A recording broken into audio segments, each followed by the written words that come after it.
Hello, and welcome to the Rugby Through the Leagues podcast. This podcast wants to shine a light on rugby that is not shown in the mainstream media. I am Carl. I am an avid rugby fan and regularly injured player. Thanks for joining us on the next instalment of Rugby Through the Leagues podcast. We want to say a massive thank you to everyone that's been following our socials and supporting this journey so far. We'd love to get even more feedback from you on the topics discussed and also guests you'd like to see on the pod. Firstly, we want to run through some scores from the weekend and upcoming games around Europe. As mentioned in last week's pod, Bradford Salem managed to go on and complete the treble after beating Keighley 40-19. Huge congratulations to Bradford for an amazing season and a historic treble. The Division d'Honour playoff was in full swing with Burgos beating El Salvador and Valladolid beating Ciencia Sevilla to set up yet another final between Burgos and Valladolid on Sunday in Burgos. Division d'Honour B finished last weekend too with a nice local team for me down here in Calpe. Big shout out to La Villa, who went up to Madrid to get the job done to win the Division d'Honour B against Los Rosas. There is another big playoff game this weekend as well between Luxembourg and Moldova in the Rugby Europe Conference. That's on Sunday evening. So if you get chance, get on rugbyttl.app, have a watch there between Luxembourg and Moldova, who have both been standout performers in that conference. So be a good game to watch there. And now, this week, we have another great guest on. We've managed to catch up with Ed Birch from the Nags Charity Barbarians. Ed currently plays for Farnham in Surrey, another club with a great development setup. We managed to finally get this interview recorded at roughly the fifth attempt due to a mixture of Ed's missus watching Netflix while he was trying to use up all of their EE broadband. Then his laptop just didn't want to record anything. So we had to settle for the trusty old mobile phone. This interview is an amazing journey of a team formed by some amazing fundraising feats. They all started by pulling a barge along a canal, which I think's probably got to be the craziest starting point for any club. And also the amazing works they do for the local communities that they descend upon, and while all raising money for Cancer Research UK. Well, we have Ed Birch on from the Nags Charity Barbarians. Obviously been nagging Ed for a little while on Instagram. There's obviously there's also a funny story to the amount of attempts that we've tried this interview, which we can get to as it goes on. So, Ed, thank you so much for your time, mate. Thank you for coming on. Do you want to do a little intro of yourself and the Nags Charity Barbarians for everyone that doesn't know? Yeah, sure. So, I mean, for myself, I'm Ed Birch. Currently play at Farnham down in Surrey. Originally from Kidderminster, Worcestershire, and I've moved about. And obviously, as I've moved about, I've moved clubs as well. Yeah. Started at Stourport up in Worcestershire, then moved to Kiddie. And then when I moved unit over into Norfolk, I had a load of friends that were in Ely in Cambridgeshire. So I moved there, was there for a season, went away again, and then came back and moved south down Farnham. I've been here since 2018. You're in the RAF, Ed, or were you in the RAF, or is it still a current posting? 2008 to 2018, so okay, a good 10 years and moved about. Yeah, obviously managed to get a few games for the RAF as well. Well, not there or thereabouts. Yeah, not far off, and so playing from a trade and all that kind of thing. So yeah, no, really, I've embraced rugby all the way through, but always been low level grassroots kind of player. I suppose more towards maybe the social end rather than the performance kind of end. Yeah, but hey, but yeah, with the Nags, we are an entirely grassroots level club. Who raise money for Cancer Research UK, and we have done since 2012. And we combine playing biannual fixtures against a club with, on the opposite year, doing stupid, crazy challenges, all to just raise as much money as we possibly can. So yeah. So the Nags Charity Barbarians. For those that don't know, get onto the website and have a look through the stories of the charities that have been done.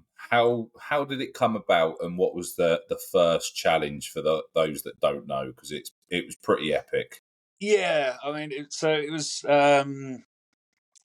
5 rugby mates who wanted to raise a bit of money for cancer research, and they had a 6th who had a canal boat, and they thought it was a great idea to pull the canal boat from Birmingham to Worcester, so that's about 30 miles. Yeah. And pull it purely under human power. And the name Nags comes from when, back in the Industrial Revolution, when it was horses pulling the boats. Yeah. That was nags. So that's where the origin of the name came from as well. And then because they were all rugby mates and they kind of had the great idea of putting it all together and playing rugby to raise the money as well. No, it's brilliant. Obviously, I'm pretty sure there must have been a couple of trips to pubs on that route of pulling the canal boat. You can't be doing that effort without a little trip. They stopped off at one pub a bit too long, and then kind of the last leg was absolutely emotional, apparently. Had to play catch up. Did they have to do the locks and everything? Did they have to do all that as well? Just Christ, whole shebang. I think I've done one once, and that's a lot of admin. Let alone then getting back and pulling the canal boat into the bit, and then do that. Christ, that is one hell of a challenge. Because so Birmingham to Worcester, about roughly 30 miles, correct, give or take. So they must have come across a serious amount of locks to go in and out of as well. That must have... Yeah, it's very up and down, very, I mean, you're not just going along one canal either. You've got to go across multiple kind of different branches. So it's obviously that you'd be... they were tugging that along one side of the canal, correct? So obviously, did everything have to be sort of cleared? Because I know you go along some that they part the other side. I'm guessing it's the tow side, correct? Is that what they didn't have to try and crash into any boats and move boats as well and stuff? I hadn't really thought about them having to have cleared. Yeah, they must have had some sort of communication with people. Yeah. But yeah, I mean, as I say, as a starter for a rugby club, I don't think you get much more unique. That's just mad. And then obviously that was the 2012, correct? Yeah, 2012. Yeah, and raised 2013. Was 2013 the first year, the rugby year? Was that the first rugby tournament? Yeah, 2014. That was in 2014. Yeah, so I think that was the amount of people. I think it was about 2 full men's sides, 30-minute games. Yeah. Just went out and played those games and raised more money. Yeah, and then that's basically done on a couple of year cycles every year now, correct? So you've done a little bit of a tour around the Midlands and Wales, correct? So I mean, so 2014 was Kidderminster, 2016 Lampeter in Wales. Yeah. 2018 was Droitwich in Worcestershire. 2020 could have been Llandovery, but obviously 2020 got affected by COVID, so that got delayed to 2022. And then we've literally just the weekend gone, so the 10th to 12th of May. Sorry to date it all, but we've been in Tewkesbury in Gloucestershire. Hopefully moving it somewhere a bit further so we can evolve and grow our base, because we pulled players from so many different clubs. I mean, just this weekend was 33 different clubs. Wow. Players from. So as I was saying to you the other day, Ed, I run out of likes on Instagram. I was like, there's team sheets for team sheets. I thought my thumb nearly fell off. It was pretty amazing to see.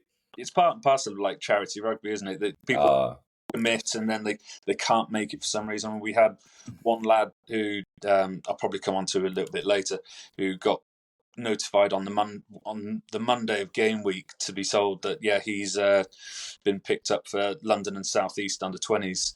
So wow, you get kind of thing where you've got somebody that genuinely wants to be there, but London and South East under 20s is kind of a big thing. So yeah, definitely. I saw that on the Army Navy game the other day. There was one of the women's. She was in the first team. She was training that week, and I think she got a call on the Thursday that she had to go on the ship. Yeah. So they've had to literally replace her and the whole team. That was it. She was just gone. So she had everything prepared, got her header in the zone, and then on the Thursday, no, you're on your ship, off you go. Fine. Yeah. So rugby's rugby, and when you get the call, you want to do everything you can to get there, but Yeah. he can't always. So fair play to him for getting the call up for the under-20 stuff. So we'll come on to that a bit later on. I'm still flabbergasted by some of the charity events you've done in between the stuff. So for ones that don't know, can we have a bit of a debrief of them as well, because they are phenomenal. Yeah, so I mean, obviously we started with the great idea of pulling a narrowboat 30 miles, and then to top that, a couple of years later, we went with canoeing from Bridge North in Shropshire down to Tewkesbury in Gloucestershire. So that's about 50 miles along the River Severn. Yeah. So yeah, that just sounded absolutely insane. Would that have gone through like Iron Bridge and stuff? Because I've done a bit up in Shropshire and stuff, and it's a beautiful part of the world. Bridge North is just above Iron Bridge, and you come down through that bit, and I think it's just below. Yeah. So you come down. Iron Bridge is a beautiful town and village to stay in. What the river route is, because a whole lot. Yeah, don't get me wrong, but yeah, it's that's no easy feat as well, because that's quite a treacherous bit of water there as well, wasn't it? East the Severn. Was there any training, or just a load of random lunatics got in kayaks and just set off? I have to say, it's part and parcel of what we are as the Nags. A complete bunch of lunatics. We go at stuff. 50 miles in. I mean, on any sort of transport would be tough. Yeah. Do it on a canoe or kayak, and not trained it, everything just be burning, and it was baking hot from all the photos I've seen. So absolutely red as on the water. Amazing. So obviously another epic one there. What was next? Oh Christ! Next was that Snowvrist after the kayaks. They don't seem to diminish at all. They just seem to get So I mean, it was guys climbing Snowdon as many times as they possibly could. Some guys did it in teams. Yeah. So then they'd have to go up and down less, because they were obviously climbing it to the height of Everest. Yeah. But I think you've got to go up and down about 8 times. So if you're in a team, wow, go up and down once.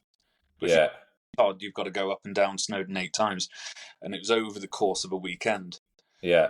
Really kind of smashing that kind of thing in. It's just crazy, isn't it? But it's worthwhile. It raises money for an amazing cause. And then during COVID, there were people doing individual things, right? Climbing their stairs the length of Everest, because obviously the idea was already there, but it's locked down. Nobody had anything else to do anyway. We weren't allowed to do anything, so up and down the stairs. There were hair shaves. There was other walking kind of thing. People were just doing what they physically could. Yeah. And then that brings us to 2023 last year, where we did walking around the Isle of Wight, doing the whole coastal route around the outside, and we had guys that did, I think it's something like 75 miles, and we had guys do it in 2 days. Wow. Did it in 3, and then guys that did it, or guys and girls and all that kind of thing, that did what they physically could. They didn't necessarily have to do the whole thing. They just did what they could.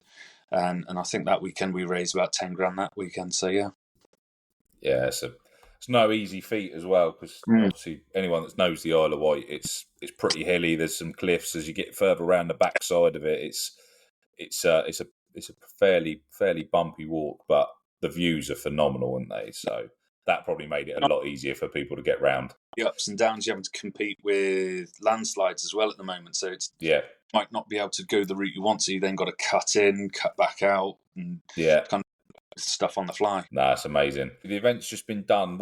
Have we got an idea of what the next crazy fundraiser is, or is it still in the planning of the lunatic asylum? Where's? It's definitely in option B right now. Right.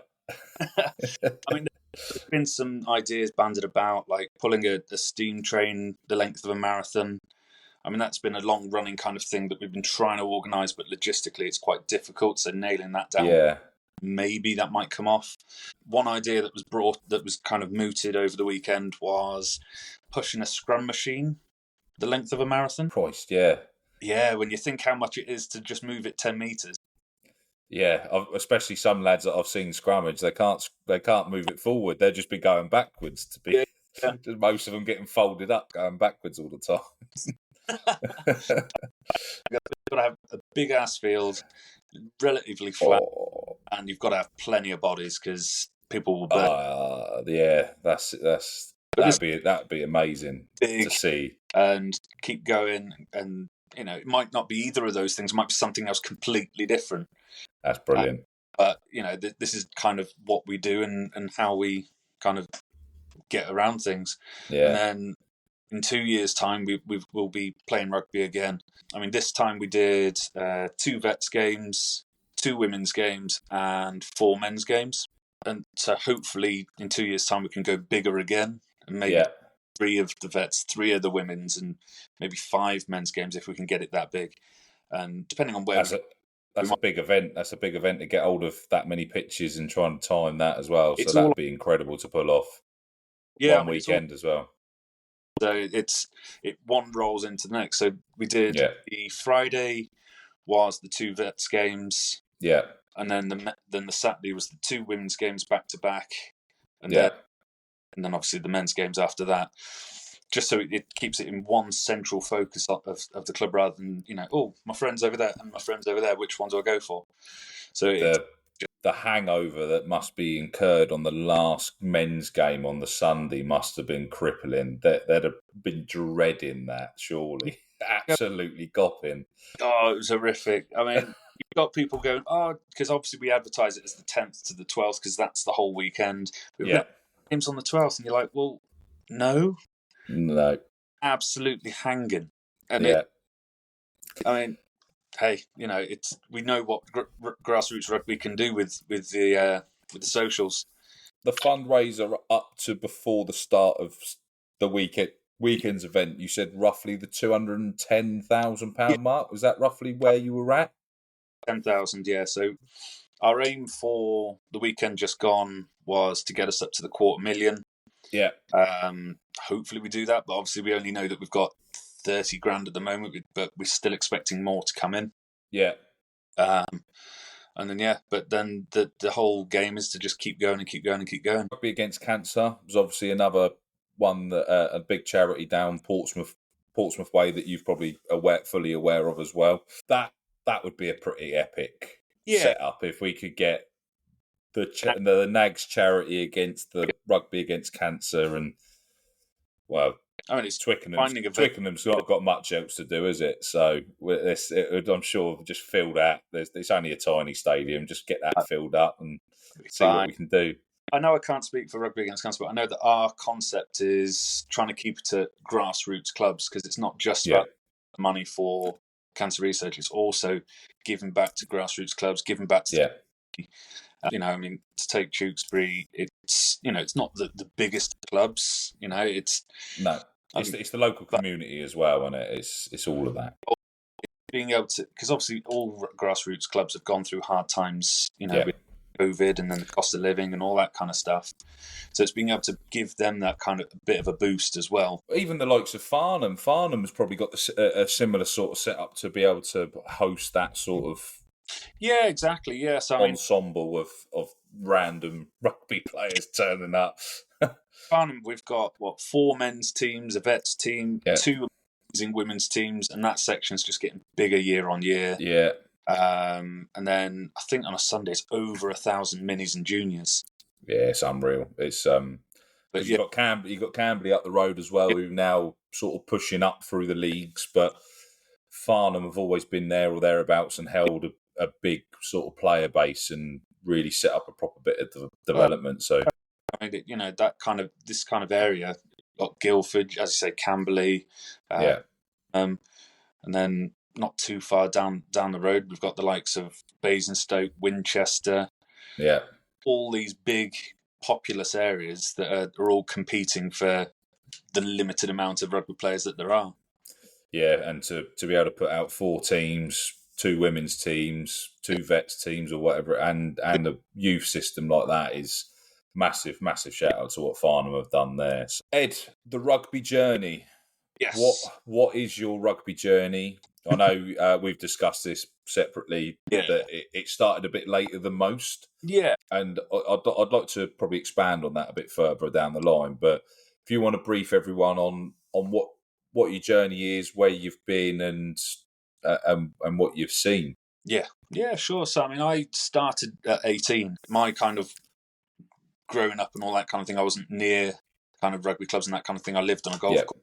You know, that was kind of sport number one, and kind of got me through friends and school going, you could do this, you could try that.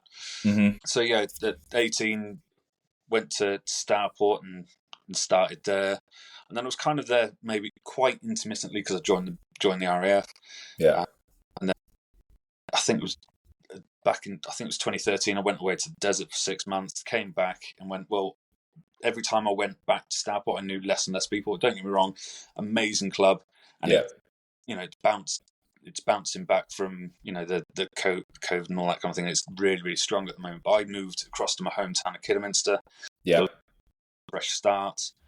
And then I was there for maybe a couple of years. And then while playing sevens for the RAF Police, snapped my right fib. Which, that was... I bet that stung a bit, didn't it? Yeah, maybe a little. I mean, I thought I'd sprained it and got the medics to get me up and walk me back round. And then, that was a bad idea. But, and then about 18 months later, got back to being able to play again. And that's when I joined Ely in Cambridgeshire. And I was with them. A good season. Absolutely incredible little club. I follow every club that I've been on and, try and promote every club that I've been with. And then they're absolutely flying as well. And then went out to the Falklands for 6 months, came back and joined Farnham in Surrey because my wife lives down this way, and then I've never left really. So the Falklands then, have they got a team? Is there some sort of setup? I know it's sort of a forces base around there, but the locals not been dragged into it. Unfortunately, it's that windy; it just wouldn't be possible. Well, I've played on the Isle of Wight, mate. That's probably about the same. Playing down at Ventnors, when you fly half misses from 5 meters out from a kick because of the wind's that bad at Ventnor. That's a pretty bad. We went over there once and we won 48-7, I think, and all it was, we scored 8 tries. We missed every conversion, and 2 or 3 of them were literally under the posts, and because of the wind. But obviously, they knew what they were doing. So their try they scored, they managed to convert it. Yeah, I think I even ended up trying to take one just to see what the hell was going on. But it was just a mad place. So it doesn't stop. The wind just doesn't stop. I mean, it averages out about 20 miles an hour on a good day. On a bad day, it's 40 to 50 miles an hour winds. So if it rains, it's raining sideways. No. So a lot of people that I know have been down there have sort of said you either become a gym bunny or an alcoholic down in the Falklands, and that if you're going to get blown away, you may as well be absolutely Tom Boland, so that you probably straighten yourself out, lean against the wind. A lot of people do, and that's the thing. You either get in the gym or you just get on it, and it is pretty much a 50-50 split. Yeah. There's no middle ground. You can't be both. It's one or the other. Yeah. So obviously you managed to play in the RAF Police. You said for sevens. Where did you manage to play that? Where was that? So sevens. Oh Christ, sevens was all over, but it was mainly 15s. Yeah. I mean, 15s got. Most kind of the normal units and that kind of thing. But played at Cardiff Arms Park in 2016. Nice. It made me realise big time that 3G is no fun. No. I get the practicalities behind it, but for real kind of grassroots level rugby, it's no fun whatsoever, in my opinion, anyways. No. And then a little bit later in 2016 as well, we went over to New York for a rugby tour. Very nice.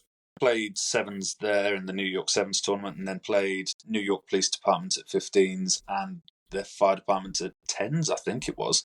Oh, okay. So yeah. So that was roughly what 8 years ago. Yeah. That's probably round the sort of the start of the rugby journey in the States. Could you see that development, or was it at that point still very, very green? I think in some respects it was kind of a mix, because Right. sevens, obviously that's been a bigger thing in America for longer. Yeah. It was so many teams at that tournament, and some of them were, very, very handy. Yeah. With the NYPD, I mean, we had to borrow a couple of props because, it's the RAF. It's not exactly big guys. No. Propping job. So yeah, we had to borrow a couple of props, and then we just, by running angles and running lines and that kind of thing, we just, we did a number. And then 10s was a different game again. And it was, and they had some handy guys, the fire department did, and that was a bit closer, but we still, did the job. So, but as you say, it was the very kind of early days of rugby growing in America. Yeah. So you can definitely see that there was. It's still the phrase grassroots, isn't it? It's that those little sparks of life. That it was. You could see things were being tried, and they were learning from having these experiences with other nations. Yeah. But at the time, it was still very straight lines, basic kind of stuff, really. No, fair enough. Was that the only sort of away tour that you had with the RAF? Did you manage to get anywhere else, anywhere sunny? Well, not with rugby. No, unfortunately not. No, they're horrific things to try and organise as well. Especially, like the girl for the Navy that got pulled at last minute. Army Navy, that kind of thing happened as well. You got lads that have signed up and gone, I've paid my money. Yeah, and then coming, and then that's it. Oh, by the way, you're off to XYZ. Yeah, when I spoke to Polly in one of the earlier interviews, obviously he's Navy or ex-Navy, and he was saying that lads would turn up, and 1 minute you'd have enough for 2 teams, and then the other one you'd be sort of just pulling randomers off the street because everyone else has just gone to get pissed rather than to actually play a game. So I bet that's some amazing experiences to go and see that, and see, just to be able to see that firsthand as well. Rugby coming into population within the America, and probably seeing what they can do now. It's because we didn't just as a rugby team just do rugby. We also did little kind of bits on the side as well. We did. Okay. We went to the New York Police Academy, and that is insane. Really, it is just so big and so much money. It's just puts anything we've got in the UK to shame. And then we also tied in with USA Rugby and went out. Oh, nice. Elementary school in the Bronx and ran a little rugby kids there. Yeah. Was there much sort of appetite for that? I know, obviously, going out there, it's kind of you go into a school or a college. Was there anyone that you, when they'd done it, do you think, actually, they might turn out to be, that if they sort of stuck at it? Was there any? They were all kind of 8-9-year-olds, so I think it was quite a challenge, kind of. No, but did any of them sort of it's become a natural, like, some of them that they get, they're naturally gifted. They're an exceptional athlete, even at an 8 or a 9. They just need nudging in the right direction. Yeah, I reckon so. Yeah, and I think that's the big thing with America and their kind of rugby setup is that they've got the athletes, they've got the skill sets. They just need to put it all together. And when they do, it's the old cliche, isn't it? When America put it all together for rugby, then they'll be phenomenal. Do you think that's not just an issue in America? Do you think that as a world and as a society, we don't develop athletes? We develop players for different sports. Whereas if there was maybe a central hub of athletes that would then be specialise in a thing after they've got their core basic athlete level, and say, well, this player can jump 30 foot or whatever, and this one's exceptional off the line. This one's got just brute strength. Yeah. And then they were pushed into, guided, should I say, not pushed, but guided into the right direction of which sport would suit them best. Do you think that's something that, as a sporting society, we fail at? I think there is an element of that, but I think because of the human nature and free will, Yeah. be absolutely amazing at something and not want to do it. Yeah. I play back row, but I've had so many people over the last few years go, "Oh yeah, you'd be great at front row. You've got the build for it. You've got the strength for it." And I'm like, "I've got That's because no nobody else wants to do it, Ed. That's how I ended up in the front row. Nobody else wanted to do it, and that was because I could get around a bit still, but had a bit of a size to me. I ended up front. Though anyone in your team, never trust any of them because all they're trying to do is make you a prop. They're all at it. Yeah, I even gave it a shot at the start of the season just gone, and I was not a fan. Really, I do love it. I do love it. I do really, really enjoy it. When you make your oppo squeal like a piggy, it's probably one of the best feelings as a grown man. But when they have it done to you and your wind's escaping you, it's not a pleasant experience. But exactly. As you said, you've got to be a certain breed of human to be willing to jump in that front row. Fair play to people that do it, and especially people that seem to have done it for 20, 30 years. Still enjoy it. Yeah, I've against lads at Trojans and stuff like that. I think they've still got a prop. There's one over here that plays for Denia. He's in his 50s. He's got. I'm pretty sure he's got a peg leg as well. He literally just trundles. He does nothing else. He just turns up to the scrum, does that, and he gets around a bit. He's got a bit of hands, but you ain't seeing him running. If you do, but he still loves it. He just cracks on. Yeah. I think he's a geezer over from Argentina or something like that, and he's just solid as a rock. Does his job and just loves it. Well, that's the thing. We had a guy at Farnham called we call him Sid, but as you say, big farmer strength. Yeah, rock doesn't really move away from the centre of the pitch. Maybe doesn't need to.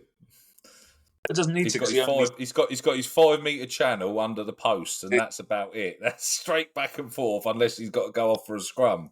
Yeah, and I mean the only reason he jacked it in was because of the law changes at the start of the season, tackle height and all that kind of thing. Because I suppose the older you get, the less flexible you get. And I mean, I'm only 35, but even I'm finding I'm probably a bit less flexible than I was. Yeah, and getting that bit lower for some people is more of a challenge, and I think it has seen a few people kind of walk away from the sport. But then, from experience of this season, I've seen that it hasn't been that difficult to transition for people. No, I think the referee. A lot of it's down to the refereeing as well. Yeah. I think if the refs are to the point and it's managed on both sides fairly, I think that probably works best. It's when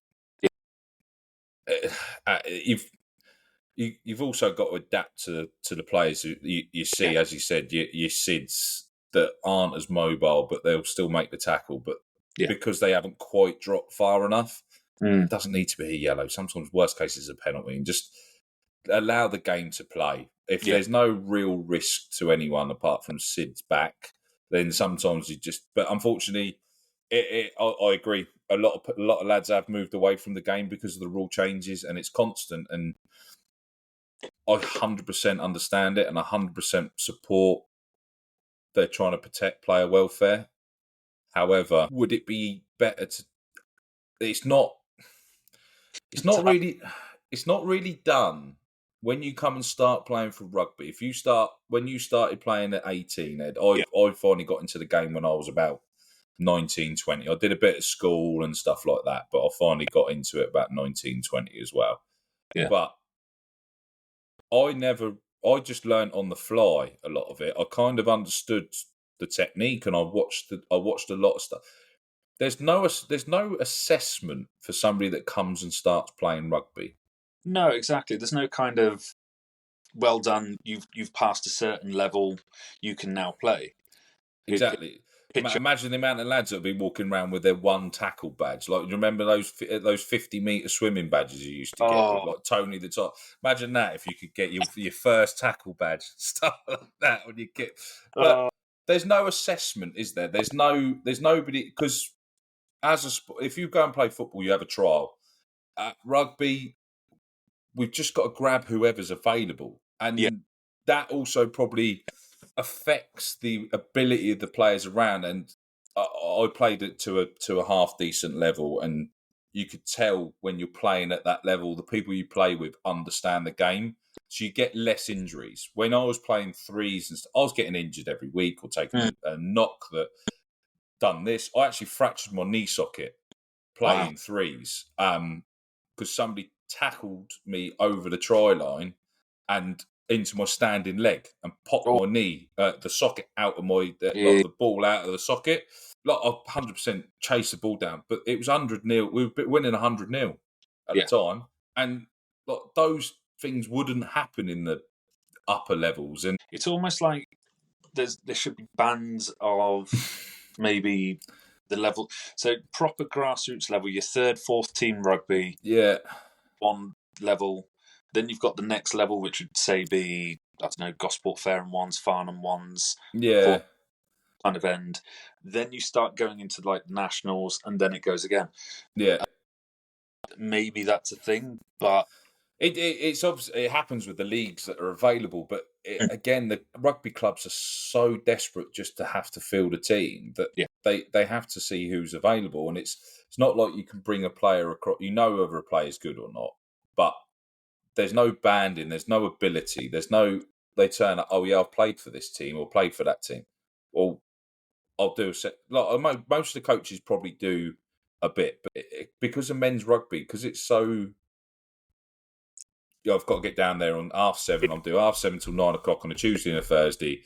We got 30 lads. We're doing a run through. The first team's the important team. yeah, Second team is the adult. Third team, if you're there, just run round and just be cannon fodder.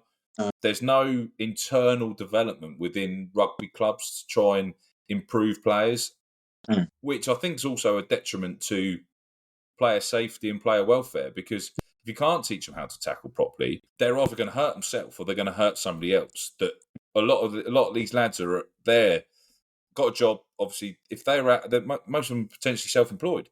So if yeah, you're self-employed and you take a really dodgy knock from somebody that doesn't know the game but wants to be involved, then brilliant, more than welcome. But yeah. you break your leg or you break your foot or you can't work for 6 weeks, they ain't going to pay your bills just because No, they fucked up. And I think that's something that we probably neglect as a game as well. I don't think. yeah. I mean, I suppose in some respects it's because football, for example, is very, very simple. Mm, You know, kick ball in goal, yeah, job run done. there. That Yeah. yeah. Can you Whereas turn?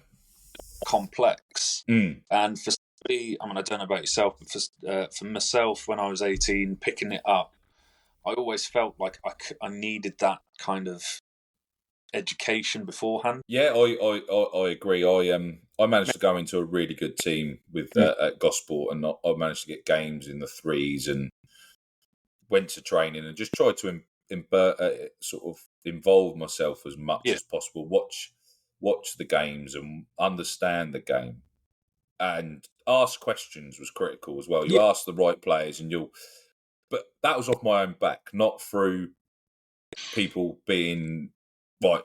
We're going to do a session. You lads, fairly new, or you've yeah, only been here a year. We're going to just run through the basics. This is what we expect. You yeah, didn't learn on the hop while you're doing it, as you said. You're not sort of swept up, and it took me a lot longer to probably get to where I could have been earlier on in my game. And yeah, it's just rugby. I think a lot of stuff goes by the wayside. We don't review situation. We'll review a game till it's fucking dead. Lads will sit there and go through minutes and minutes of hours of footage or just chatting shit about what people did wrong. But trying to actually put it into practice and change that doesn't. It's not as. It's just not there to at the grassroots level. Obviously, yeah, above that, yeah, 100%, and that's what they get paid to do. But grassroots, it's not. but I think that's also down to players don't turn up to training because it is a hobby. But people's bodies time to recover, mm-hmm. and unless you've got the time to do that proper recovery, yeah, then it makes it harder and harder and harder. And obviously, when people weren't quite as big, it was probably the collisions weren't as big. But I mean, speaking for myself and probably quite a few lads from the Nags at the weekend, it's your body takes that amount of time to recover. I mean, and depending on was the ground hard? Well, if it was rock hard like concrete, then it's take you a bit longer to recover than if it was, you were running around in a quagmire. Yeah. So it's all these different facets of the game that is rugby that it's quite hard to kind of make perfect. And maybe if we're striving for perfection, we need to kind of just tone it down a little bit and strive for getting it as good as it can be. Yeah, I don't think there's many things that will ever reach perfection. It's just rather than changing the rules constantly to realise that because the game's going to disappear if they keep changing the rules every week and this is being dropped out. You're going to lose players, you're going to lose viewers, you're going to lose those bits because rugby is a very, very brutal sport. Oh, massively and so. That shouldn't change, but make sure we teach players how to make those tackles correctly. Make sure our player welfare is bred from that, rather than saying we're going to stop doing that. We're going to stop doing that. Like the scrum penalties. If you're shit at scrummaging, make sure they train it. Stop just saying I can't. So if you get a scrum penalty now and a free kick off it, you can't then call another scrum afterwards. Yeah, and half the problem is that it's not being looked at from a grassroots level. It's being looked at national level, and not everybody plays international rugby. No. Some people only play social rugby. Some people only play, we've got lads in the Nags that play only for the Nags now. Yeah. They're not part of a club, so they only play once every 2 years. Yeah. And if you start to affect the game because you're looking at the top, then you maybe lose what is the foundation of the game. Well, people become disenfranchised with it as well, don't they? So it's like the 50-22. That's it's an exceptional rule at the elite level because there's lads that can make that kick. There's lads probably when you get down to maybe level 7 that can probably still make that. 3s rugby and below, you're lucky if somebody can kick it forward sometimes, and it's true. And then you've got the goal line dropout as well. If the lads have worked so hard to get to that and held up, you should be getting rewarded with a 5-metre scrum. Most of them would fuck it up though, but it was still, you got a bit close. Now you've got a goal line dropout, you got props that are trying to trudge back to then cut. It's at that level. I think a lot of people have become disillusioned with that and coming away from it. I mean, we can attest to at the weekend with the Nags is that we were deep in D and we were doing good. Yeah. And somehow turned it over, passed it out, and I think it was our second row, maybe a prop. Got it or hoof it. Okay, it's champagne rugby. There's definitely a prop. Definitely a prop. If it was, he saw the Hollywood lights. That was it. He was off. And it goes straight up in the air and then comes down about a metre back, and the opposition catch it and dink it down for a try, and you're like, social level. It's certain rules aren't going to make as much, and it's like. I mean, personally, I'd do away with something like the mark because it stops all momentum. Yeah, it's that kind of thing where it just needs to be simplified, maybe. It's because like the caterpillar as well. That's just boring. Facets of the game. Somebody new to the game, or somebody who's a casual fan, or somebody who watches the internationals, haven't got a clue about the professional club game, let alone. Farnham third team, then they're not necessarily going to gain that interest. No, we don't make it exciting enough as well. There's too many breaks in play, and I think that's probably where they've tried to go with the scrum penalty free kick call, which I understand, but That's I the thing. think it's too black and white with the rule. Rather than saying every free kick can't be called, Yeah, adapt it. Yeah, that's the thing. We can see what they're trying to do. It's just are things going the right way to achieve what they want to achieve? I mean, I can speak again from with the Nags at the weekend. A lot of running rugby, and in 20 feet was a bit much. Which none of us are elite athletes. We're all mixed. Some lads playing at maybe level 6, some playing whatever number. Yeah. How many of the water bottles were filled with beer instead, or is that not? That's an official secret that can't be leaked. There's at least one, and it was Russian roulette. But, I've had that as well. Somebody with the hot one of cider or bit, and it's just yeah. Oh dear. Nice cold hit, and then you're suddenly hot.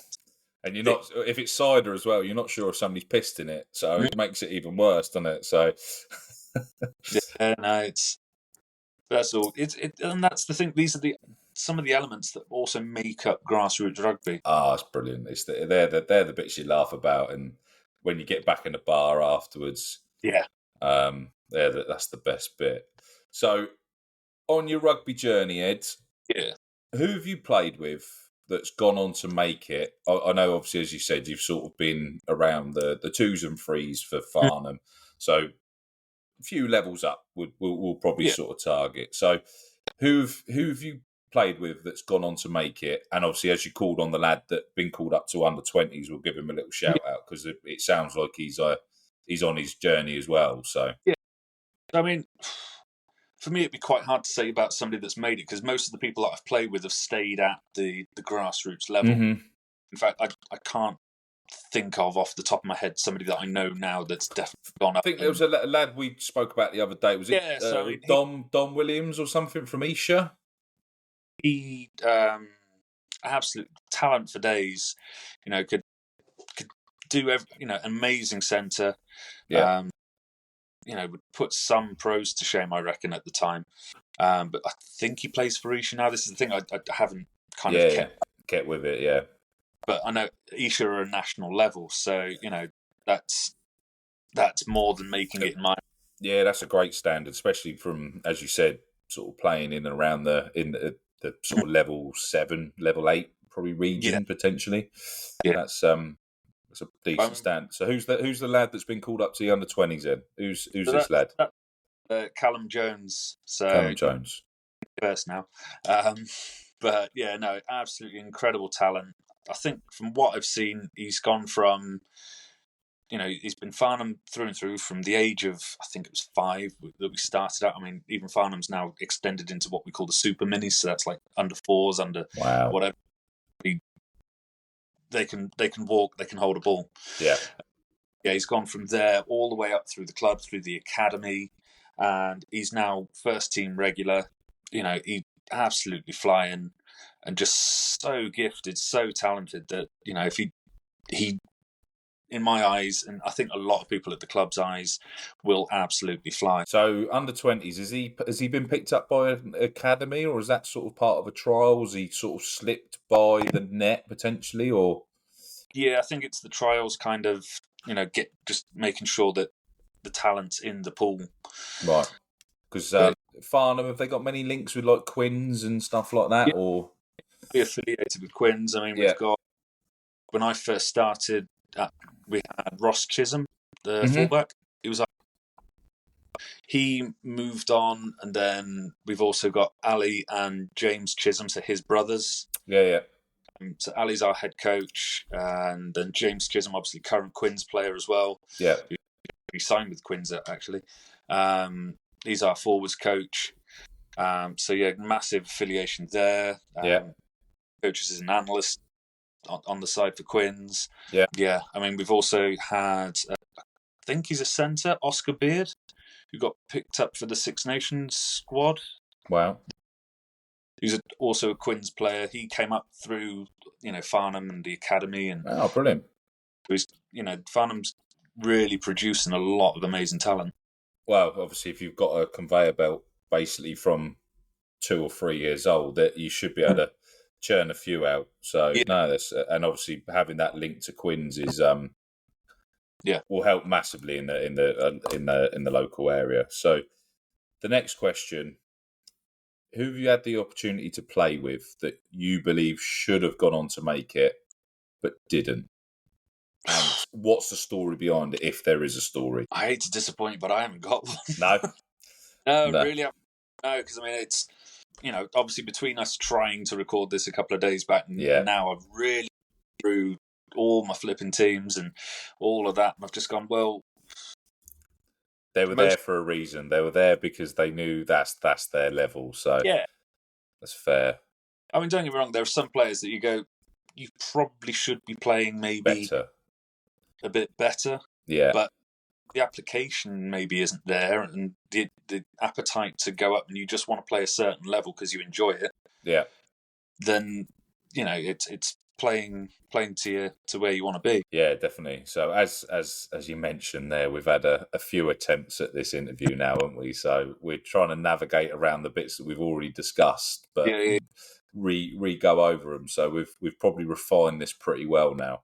The Nags Charity, Ed, the plan is another mental attempt of some sort of charity fundraising next year, and then 2 years time now would be another tournament. Another tournament. Do you think that's going to sort of drift down south? Is that going to be, or is that going to be the Wales, or are you going to have two? Are you going to have two set up separately, or? No, I think we'll just keep it as the one big setup, because pulling people in from Mid and West Wales, pulling from different areas, it's good to keep it as one family, one group. We really are just a family kind of club. Yeah, got people that are starting as because their dad, they can play along the side of their dad or their mum. Yeah. We've got father-son groups, we've got mother-daughter groups. Yeah, that's brilliant.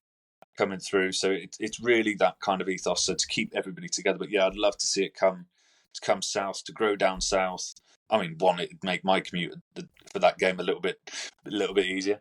Yeah, but it's not just about kind of growing the club. It's about just bringing people together for the cause. Yeah, and give back to, because it's not just rugby in Wales and the West Mids and all that kind of thing that are struggling. It's rugby all over. Yeah, grassroots, and it's putting into those clubs and being able to help grow those clubs. Did Tewkesbury's bar get drunk dry at least? Was it empty when everyone left? Is that the bare minimum that got done? Yeah. Yeah, I mean, it seems to be our modus operandi. It is our thing. We turn up. You can't go somewhere and not drink a bar dry with that many rugby players and a whole weekend as well. They must have had deliveries all weekend, didn't they? Did they pre-plan it? Or Saturday morning there was a pre-planned one coming in, but it was. I mean, as I say, it's not just rugby players; it's rugby players' families, rugby players' friends, people from the local area that maybe have never gone down the rugby club before. Yeah. Kind of entice them to come and see what's on offer and get involved. So alongside the rugby and stuff, did you have other bits for the kids that had come along as part of families? Was there trampolines and sort of bouncy castles and all that sort of stuff on? So it's a nice big sort of festival feel of everyone gets together, gets to watch a bit of rugby and raise money for an amazing charity as well. So at least if the kids want to go and do something, that there was something on the side for them to do. Yeah. And it's an safe environment that rugby clubs are. Yeah. Where just be and enjoy it, and hopefully maybe that kind of produces the Nags of the future as well. 100%. Yeah. I said this in an earlier pod. It usually is, if you. Obviously, we've not kind of come from it because our families weren't part of it. But normally, if your family's part of it, it's handed down generation to generation. And it's something that obviously the club that I'm now part of out here in Spain, I'm trying to do. There's no seniors, so there's no seniors game at this club. So at the minute we do up to S16s, which is under 16s. We've got an age group from under 6s, under 8. They do it in 2-year groups. So Yeah. you don't recycle the age group every year. It's every 2 years. But there's no seniors team added to it. So recently becoming president, that's my target, is to add a seniors team to it, because I think that's where we start really developing the availability of youth for the futures and stuff. So it's see somebody doing something, they can follow that example. Yes. And that's why we're always encouraging people to bring their families to the Nags, because then it's garnering that kind of ethos at an early stage. Agreed. I think at our 5th attempt of this interview, mate, I think we've pretty much nailed it. It's been an absolute pleasure to finally get you on, being able to talk to you 5 separate occasions, pretty much. So I think Ed's pretty much trying to get himself a co-host spot on here at this rate. So, I mean, just for Tewkesbury, I've already got myself on a podcast, on a radio show. Yeah. I've just got to keep the momentum going now. That's it. Hollywood film next for Ed. We'll see you in some sort of new remake of like the Bambi film or something. Maybe, you never know. Absolute pleasure to have you on. Great cause. We'll obviously share everything on the socials to raise as much money as possible to tag that on. One last thing from you, Ed, if you want to do a final pledge to everyone, a call out, what it is, where it is, and where people can expect to find out the information for the next crazy idea that you guys have got, and hopefully get involved and support it as well. Yeah, sure. So, I mean, we're on nagsrugby.co.uk. We're on Facebook. We're on Instagram. That's all the information is pumped out from there. Yeah. I mean, my message really for everybody is look us up, get involved, and you'll be welcome with open arms. Thank you, Ed. Thank you so much. Everyone, get involved. Great cause, great group of people. And Ed, thank you for your time coming on here, mate. Thank you very much. Well, that brings this pod to an end. If you've made it this far, I just want to take a moment to thank you for listening right through and to express my gratitude for following yet another episode of Rugby Through the Leagues. So, in today's episode, we found out how a great charity fundraiser was founded by 6 lads deciding to pull a barge the length of a marathon, and the amazing ideas they have lined up for the future. Next week, we have gone big time. We have managed to get an England captain on. We speak to Michelle Holdsworth from the EDRU and the fundraising needed for their tour in South Africa in August. Really looking forward to sharing that interview with you all next week. Once again, a huge thank you to you all for tuning in. Thank you and goodbye.